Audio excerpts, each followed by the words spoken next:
Bismillah walhamdulillah. Allahumma salli ala Muhammadin wa ali Muhammad wa la'ana da'im ala a'da'ihim min al-an ila qiyami yawmiddin. Amma ba'd, ayyuha al-ikhwa wal akhwatul kiram, assalamu alaikum wa rahmatullahi wa barakatuh. Bienvenue à vous, très chers frères et sœurs. Alors, dans la continuité du sermon du noble messager, sallallahu alayhi wa alihi wa sallam, wa du'a'ukum fihi mustajab. Combien de fois on s'est plaint que l'on a fait des doigts, que l'on a eu des invocations et que ces invocations-là, entre guillemets, n'auront pas été exaucées. Je dis entre guillemets, pourquoi? Parce qu'Allah subhanahu wa ta'ala, de par sa miséricorde, exauce nos vœux, même si parfois, ce n'est pas de la manière dont on s'attend. Eh bien, Allah subhanahu wa ta'ala, lorsqu'on lève sincèrement les mains vers lui et que l'on demande à Allah subhanahu wa ta'ala de réaliser tel ou tel, eh bien, il y a plusieurs paramètres qui entrent en jeu. On ne va pas les développer. Mais toujours est-il que quand on invoque Allah subhanahu wa ta'ala, dans un sens ou dans un autre, il répond à notre appel. Alors, on se plaint parfois que nos invocations ne sont pas exaucées de la manière dont on voudrait. On se plaint que l'on a des projets en cours. On se plaint que l'on a besoin de tel ou tel. En fait, on se plaint de plusieurs choses. Et tout cela tourne autour de quel point? Autour du point suivant. Nos doigts, nos invocations ne sont pas exaucées. Pourquoi? À cause, par exemple, de nos péchés. Eh bien, il y a certains péchés qui empêchent l'exaucement de nos différents vœux, de nos différentes demandes, de nos différents talab, de nos différentes demandes à Allah subhanahu wa ta'ala. Eh bien, pendant ce mois de Ramadan, eh bien, Allah subhanahu wa ta'ala, de par sa miséricorde, qui est tellement vaste, eh bien, en aval, au début, de prime abord, eh bien, nos invocations pendant ce mois béni de Ramadan-là sont exaucées. C'est-à-dire, avant même que tu ne commences l'invocation, eh bien, l'invocation en elle-même aura déjà eu le cachet d'accepter. C'est-à-dire, exaucer. Alors, pour celui-là qui a des projets, pour celui-là qui envisage faire de tel ou tel, eh bien, le mois de Ramadan est l'occasion en or. Le mois de Ramadan est le mois durant lequel tu trouveras satisfaction à ce que tu désires. Eh bien, ne laisse pas cette occasion-là, ne laisse pas cette aubaine-là t'échapper, insha'Allah ta'ala. Fas'alullaha rabbakum binniyatin sadiqa. Eh bien, comme je l'ai dit tantôt, implorons Allah subhanahu wa ta'ala, demandons-lui ce dont on a besoin avec des intentions pures. Alors, n'allons pas vers Allah subhanahu wa ta'ala avec des intentions qui ne sont pas pures, car cela compliquera l'exaucement de nos vœux. Invoquez Allah subhanahu wa ta'ala avec des intentions véridiques, avec des cœurs purs, et demandez-lui quoi? Qu'il vous fasse réussir le jeûne du mois de Ramadan, qu'il vous fasse réussir dans la lecture de son livre, du Coran al-Karim. فَإِنَّ الشَّقِيَّ مَنْ حُرِمَ غُفْرَانَ اللَّهِ فِي هَذَا الشَّهْرِ الْعَظِيمِ. Alors, le noble messager va chuter dans cette phrase-là en disant « Le plus malheureux des malheureux est celui-là qui, durant ce mois, sera privé du pardon d'Allah subhanahu wa ta'ala. » Alors, un mois qui vient à nos portes avec une abondance de maghfira, de pardon, dont les portes du repenti, du istighfar sont ouvertes auprès d'Allah subhanahu wa ta'ala. Alors, comment concevoir que dans un mois où le pardon est en abondance, que quelqu'un puisse sortir de ce mois-là sans s'être fait pardonner son péché? Alors ça en dit long sur cette personne-là. C'est la raison pour laquelle le noble messager dit que le plus malheureux des malheureux est celui-là qui sort de ce mois sans s'être fait pardonner ses péchés. Pourquoi? Parce que le pardon, il est là en abondance, il est facilement accessible. Alors c'est à nous de faire les premiers pas afin qu'Allah subhanahu wa ta'ala puisse nous assister, nous raffermir pour que nous puissions dépasser cette étape-là. Inch'Allah, barakallahu fikum. Wazkuru biju'ikum wa atshikum fihi ju'a yawm al-qiyamah wa atsha.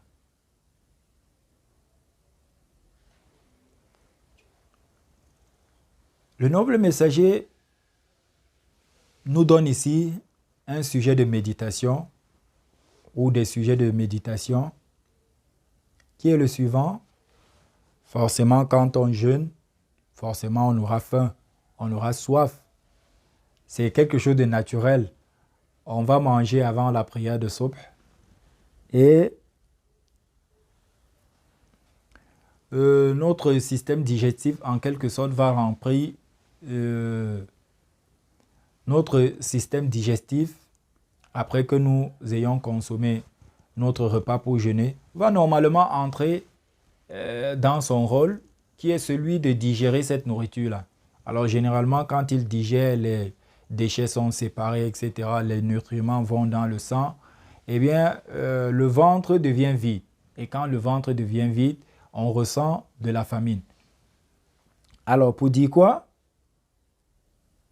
Pour dire en quelque sorte que le noble messager nous donne ici un point de méditation. Ça veut dire que, chers frères et sœurs, quand vous ressentirez de la famine pendant les journées du mois de Ramadan, eh bien rappelez-vous la famine du jour du jugement dernier. Rappelez-vous de la soif du jour du jugement dernier. Assalamu alayka ya Aba Abdillah wa ala al-arwah allati hallat bi fina'ik.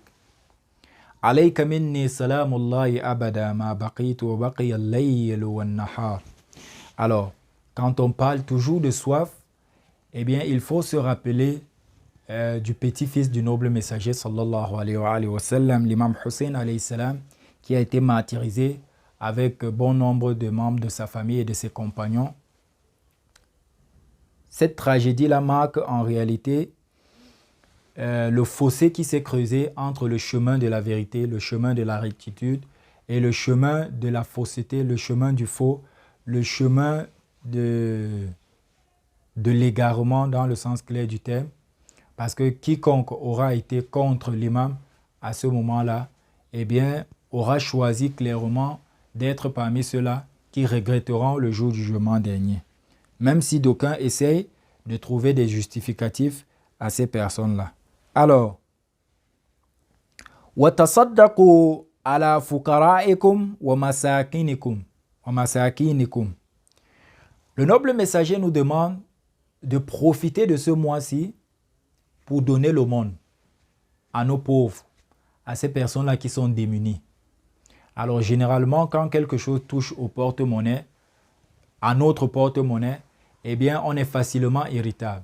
Alors, rappelons-nous bien de ceci. يَوْمَ لَا يَنْفَعُ الْمَالُ وَلَا بَنُونَ إِلَّا مَنْ أَتَى اللَّهَ بِقَلْبٍ سَلِيمٍ. Eh bien, le jour où les biens matériels, ni les enfants, ne nous seront d'aucune utilité, à part celui-là qui sera venu à Allah subhanahu wa ta'ala, à la rencontre de son Seigneur, avec quoi? Avec un cœur salim, c'est-à-dire un cœur qui n'a pas été détruit, un cœur sain, un cœur en bon état. Alors, comment est-ce que l'on peut garder son cœur en bon état? Comment est-ce que l'on peut garder son âme en bon état? Parce que cela fait référence à cela. Alors, eh bien, on peut entretenir notre âme, notre cœur, en posant de bonnes actions, en se comportant positivement, en s'éloignant de ce qui est négatif, de ce qui n'est pas bien. C'est en réalité à travers cela que nous pourrons réussir bi'iznillahi ta'ala. Alors, comme je le disais tantôt, donnez l'aumône, si vous pouvez, si vous en avez les moyens, à vos pauvres et à vos démunis. وَوَقِّرُوا كِبَارَكُمْ وَرَحَمُوا صِغَارَكُمْ.